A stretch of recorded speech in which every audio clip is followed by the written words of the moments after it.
Baik, Assalamualaikum warahmatullahi wabarakatuh. Teman-teman yang saya hormati, Bismillahirrahmanirrahim. Setelah sebelumnya kita belajar terkait dengan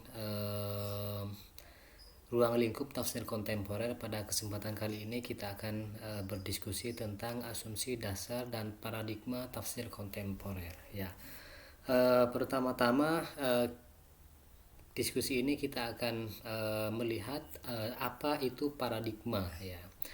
Paradigma itu didefinisikan sebagai cara memandang sesuatu, kacamata atau totalitas premis-premis dan metodologis yang menentukan sesuatu studi ilmiah, serta dasar untuk menyeleksi pola dan problem untuk memecahkan problem-problem riset. Ini adalah definisi dari paradigma. Dan jadi singkatnya adalah kacamata atau cara memandang sesuatu, memandang sebuah pola tafsir kontemporer itu seperti apa, paradigmanya seperti apa. Ini akan kita bahas pada kesempatan kali ini. Nah, di dalam setiap disiplin ilmu itu memiliki asumsi metodologis yang dipergunakan dalam analisisnya. Ya, ini penjelasan ini saya ambil dari buku Epistemologi Tafsir Kontemporer, ya, karya Profesor Dr. Haji Abdul Mustaqim MAG, yang kebetulan beliau adalah guru saya mondok di tempatnya beliau. Beliau menulis buku yang sangat bagus sekali, teman-teman, sangat recommended untuk memiliki buku ini, Epistemologi Tafsir Kontemporer, ya. Terus ada beberapa asumsi dasar paradigma tafsir kontemporer, ya. Jadi asumsi dasar, asumsi metodologis tafsir kontemporer itu apa? Ini salah satu yang dijelaskan oleh Prof. Abdul Mustaqim. Yang pertama, penafsiran kontemporer atau tafsir kontemporer itu, ya, asumsi dasarnya adalah memandang bahwa Al-Quran soleh likulli zaman wa makan. Nah, ini sebetulnya sama dengan paradigma tafsir klasik, tetapi barangkali dengan pemahaman yang lebih luas, ya, yang dikembangkan, dikontekstualisasikan, bahwa Al-Quran itu adalah untuk semua umat. Jadi dia turun di wilayah Arab, tetapi nanti pesan-pesan Al-Quran juga juga untuk wilayah-wilayah yang non Arab, kira-kira begitu, untuk semuanya, untuk kalangan ajami seperti kita. Maka yang perlu digali di dalam Al-Quran itu adalah prinsip-prinsip universal Al-Quran, kemudian menafsirkan Al-Quran sesuai dengan semangat zaman. Artinya yang dimaksud dengan sesuai dengan semangat zaman ini, bahwa Al-Quran akan senantiasa merespon semua persoalan yang terjadi dimanapun, di belahan manapun, di waktu kapanpun, di dalam situasi dan kondisi seperti apapun, gitu ya. Jadi itu adalah asumsi dasar yang pertama. Kemudian asumsi dasar yang kedua, bahwa teks Al-Quran itu statis, dan sedangkan konteks yang terjadi itu dinamis, ya. Apa artinya ini? Bahwa teks Al-Quran menjadi korpus yang tertutup. Artinya teks Al-Quran itu mulai dari surat Al-Fatihah sampai surat An-Nas itu hatta yaumil qiyamah tidak akan berubah, ya, seperti itu. Nah, sedangkan persoalan-persoalan yang terjadi di belahan bumi, di bumi yang berbeda, di waktu yang berbeda, di dalam konteks dan situasi yang berbeda, itu terus bermunculan. Maka dengan adanya fenomena seperti ini, teks yang statis kemudian konteks yang dinamis, maka Al-Quran harus senantiasa ditafsirkan, ya. Makanya tafsir kontemporer itu kemarin kita bahas, itu adalah salah satu penafsiran yang merespon, ya, merespon persoalan yang terjadi di dunia saat ini, yang terjadi di belahan dunia saat ini, dengan konteksnya yang sangat beragam itu. Maka penafsiran terhadap Al-Quran akan senantiasa berjalan akan senantiasa dilakukan oleh penafsir-penafsir kontemporer untuk merespon apa problem-problem yang terjadi di masyarakat kontemporer. Kenapa? Karena teksnya boleh statis ya. Al-Qur'an itu dari juz 1 sampai juz 30 seperti itu, tetapi yang dari juz 1 sampai juz 30 itu bisa menjawab semua atau keseluruhan persoalan yang terjadi yang bermunculan itu dengan apa? Dengan ditafsirkan secara kontekstual, merespon ya. Ada pesan-pesan universal di dalam Al-Qur'an yang bisa dipakai oleh penafsir untuk menjawab problem-problem tersebut. Kemudian yang ketiga, penafsiran yang bersifat relatif dan tentatif. Jadi sering saya jelaskan di beberapa pertemuan sebelumnya teman-teman bahwa Al-Qur'an itu berbeda dengan tafsir. Bedakan antara Al-Qur'an dengan tafsir gitu ya. Al-Qur'an itu adalah kalamullah, dia pasti kebenarannya, mutlak kebenarannya, tidak mungkin keliru. Nah, sedangkan tafsir Al-Qur'an itu adalah pemahaman manusia terhadap kalamullah. Nah, maka berbeda, Al-Qur'an adalah kalamullah, kemudian tafsir adalah usaha untuk memahami kalamullah. Makanya Az-Zarqani di dalam mendefinisikan tafsir itu ada tambahan biqadri taqatil basyariyah ya. Jadi dengan kadar kemampuan manusia. Namanya kemampuan manusia kan terbatas. Makanya yang dinamakan tafsir itu tafsir relatif dan tentatif. Kadang-kadang sebuah penafsiran di daerah tertentu, misalkan penafsiran ulama Indonesia itu belum tentu cocok dengan kondisi sosial masyarakat di daerah Afrika misalkan gitu ya. Atau penafsiran di ulama-ulama dari luar negeri, misalkan katakanlah dari Tunisia, itu belum tentu cocok ya, meskipun banyak juga yang cocok ya, tetapi ada bagian-bagian yang kadang-kadang tidak cocok diterapkan di wilayah Indonesia. Kenapa? Karena konteks atau persoalan yang dihadapi itu berbeda, kira-kira begitu ya. Jadi itu yang dimaksud dengan penafsiran yang bersifat relatif dan tentatif. Misalkan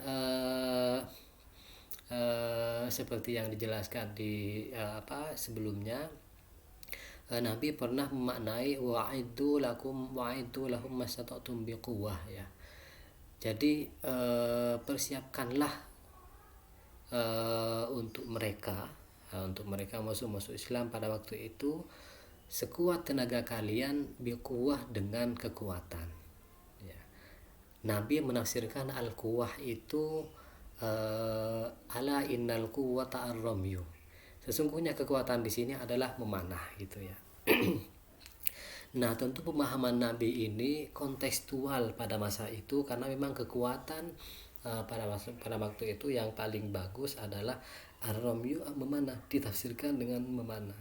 Nah, seandainya Nabi hidup di zaman kontemporer sekarang, kemudian kita berandai-andai misalnya mengalami situasi harus berperang misalkan, maka tentu bisa jadi penafsiran Nabi tentang al-quwwata ar-ramyu itu, bahwa kekuatan itu adalah memanah, bisa jadi berubah sesuai dengan konteksnya.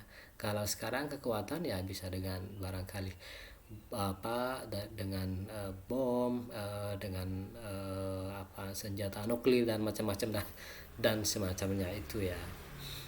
Itu yang dimaksud dengan penafsiran bersifat relatif dan tentatif, bahwa sebuah penafsiran itu ditafsirkan sesuai dengan konteks dan zamannya serta kondisinya masing-masing, sehingga kadang-kadang penafsiran di sebuah tempat, di sebuah daerah dalam kurun waktu tertentu itu kurang relevan jika dibawa ke dalam konteks tertentu itu. Ini beberapa asumsi dasar dari paradigma penafsiran yang dikembangkan oleh penafsir-penafsir kontemporer.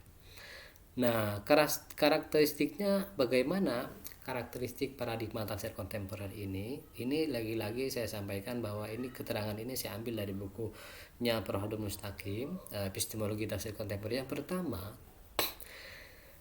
karakteristik paradigma tafsir kontemporer itu memosisikan Al-Quran sebagai kitab petunjuk. Apakah penafsiran klasik tidak memosisikan Al-Quran sebagai kitab petunjuk? Tidak juga. Ini berangkat dari kegelisahan dari mufasir kontemporer yang memandang bahwa tafsir klasik kehilangan fungsinya sebagai hudan linnas. Jadi begini, pemikir-pemikir modern seperti Muhammad Abduh, kemudian Rashid Ridho itu mereka melihat dunia kontemporer, kemudian sangat terpengaruh dengan pemikiran-pemikiran dunia kontemporer, pemikir-pemikir dari Barat terutama ya. Beliau melihat bahwa kajian-kajian tafsir selama ini ya, itu yang hanya membahas persoalan bahasa, linguistik, nahwu dan lain sebagainya itu tidak cukup ya. Dianggap tidak cukup menjawab persoalan-persoalan yang terjadi. Jadi ketika membaca tafsir-tafsir klasik, Muhammad Abduh dan Rashid Ridho dan beberapa mufasir lainnya barangkali itu tidak menemukan jawaban dari Al-Quran terkait dengan problem-problem yang sedang dihadapi, sehingga mereka berkesimpulan bahwa ini kita harus kembalikan nih bahwa Al-Quran Hudan Linnas itu seharusnya ditafsirkan sesuai dengan semangat zamannya. Jadi semangat dari penafsir kontemporer itu ingin ya menjadikan kembali, mendudukkan kembali sebagai Al-Quran sebagai kitab petunjuk gitu. Itu yang pertama. Kemudian yang kedua, tafsir kontemporer itu bernuansa hermeneutis ya, menggunakan pendekatan-pendekatan lain ya, selain ulumul Quran, ulumul tafsir, usul tafsir, juga menggunakan pendekatan-pendekatan hermeneutis ya. Apa itu? Jadi menafsirkan teks klasik yang bisa difahami dalam konteks kekinian. Itu hermeneutika ya, bahwa setiap teks di dalam kacamata hermeneutika itu pasti memiliki kepentingan dan tujuan ya. Jadi misalkan ketika Al-Quran berbicara tentang perbudakan ya, apakah Islam itu mengamini perbudakan? Tentu kita menjawab tidak. Lalu apa kepentingan Al-Quran membahas tentang perbudakan ini? Nah, inilah yang dimaksud dengan budaya pendekatan hermeneutis yang selalu bertanya kepada sebuah teks klasik yang memiliki konteks ya. Jadi ini ada teks ini berbicara perbudakan ini. Gimana nih Al-Quran berbicara perbudakan? Nah, itu dibaca pesan moral atau di balik teks itu apa? Makanya ketika bernuansa hermeneutis ini, kajian terhadap Al-Quran memerlukan ilmu bantu seperti sosiologi, antropologi, filsafat, dan sejarah dan lain semacamnya, ilmu bantu yang dapat memahami teks-teks klasik dengan konteks yang mengitarinya, kemudian ditarik kembali untuk difahami yang sesuai, yang merespon dengan persoalan-persoalan kekinian atau kontemporer. Jadi begitu yang kira-kira yang dimaksud dengan bernuansa hermeneutis ya. Kemudian yang ketiga, karakteristik paradigma tafsir kontemporer itu adalah kontekstual dan berorientasi pada spirit Al-Quran. Apa itu yang dimaksud dengan kontekstual dan berorientasi pada spirit Al-Quran? Bahwa mufasir kontemporer itu semangatnya ya ingin menangkap ideal moral, bukan legal formal ya. Tidak melihat teks secara literal teksnya saja, tetapi melihat ruh spirit Al-Quran. Sebagaimana dicontohkan tadi ketika Al-Quran berbicara tentang perbudakan, sebetulnya spirit Al-Quran di dalam melihat perbudakan itu apa sih? Oh, berarti fakku raqabah, membebaskan budak perbudakan kan ya. Jadi ketika Al-Quran membahas perbudakan, itu sebetulnya Al-Quran bukan mengabsahkan perbudakan, tetapi spiritnya membebaskan pembudakan, gitu ya. Ketika Al-Quran berbicara terkait misalkan hukum potong tangan bagi pencuri, asariku wasariqatu faktu aidahuma, pencuri laki-laki dan perempuan dipotong tangan dari kedua pencuri itu. Nah, mufasir kontemporer biasanya tidak langsung serta-merta menerima ini sebagai sebuah pesan universal yang diterapkan di semua zaman. Nah, biasanya penafsir kontemporer itu melihat ini spiritnya Al-Quran itu apa? Kok pencuri itu dipotong tangannya? Oh, spiritnya agar ini apa? Agar tidak terjadi kejahatan, gitu ya. Jadi tujuan Al-Quran itu agar tidak terjadi kejahatan, kemudian agar pelaku menjadi jerah. Agar menjadi jerah, apakah harus dengan potong tangan? Nah, itu diskusi-diskusi itu yang dikembangkan oleh tafsir. Jadi mengembangkan metode pemahaman, ya, tidak hanya terpatok pada metode tafsir klasik, tetapi dikembangkan menggunakan hermeneutika, kemudian pendekatan ilmu bantu, ya, untuk menangkap behind the text. Di belakang teks itu apa pesan-pesan Al-Quran itu, ya. Melihat spirit Al-Quran, tidak hanya melihat sebagai teks Al-Quran sebagai makna literal, ya. Kemudian yang terakhir, karakteristik paradigma tafsir kontemporer itu adalah ilmiah, kritis, dan non sektarian, ya. Dimaksud ilmiah itu bagaimana? Karena konsisten dengan metodologi yang dapat diuji kebenarannya, kevalidannya. Kemudian karena dia ilmiah, maka siap menerima kritik dan dialog dari para pakar tafsir yang lain di masa kontemporer. Artinya ini multidisipliner. Artinya seorang mufasir harus berdialog, misalkan ketika berbicara terkait dengan perkembangan teknologi, maka harus berbicara dengan ahli sains. Jadi ada dialog di situ. Ada dialog, kemudian bisa diuji kevalidannya, kemudian menghasilkan sebuah pemahaman yang komprehensif. Jadi itu ilmiah. Kritis dan non sektarian, tidak terjebak pada ideologi tertentu. Kemudian ketika setiap membaca sebuah teks naskah klasik, baik itu berupa penafsiran Al-Quran era klasik atau konteks-konteks yang mengitari atau yang kita sebut dengan asbabun nuzul, itu dibaca dengan kritis, ya, oleh ulama tafsir kontemporer. Tujuannya apa? Untuk melahirkan atau mencapai pemahaman yang valid, ya, yang bisa diuji kebenarannya. Itu beberapa karakteristik paradigma tafsir kontemporer yang menjadi basis para mufasir kontemporer mengembangkan tafsirnya, ya, teman-teman. Jadi seperti itu paradigma dan asumsi dasar metodologi tafsir kontemporer yang bisa Pak Halim sampaikan kepada teman-teman. Jika ada pertanyaan, silahkan nanti di kolom komentar atau via grup, ya. Terima kasih, mudah-mudahan bermanfaat. Assalamualaikum warahmatullahi wabarakatuh.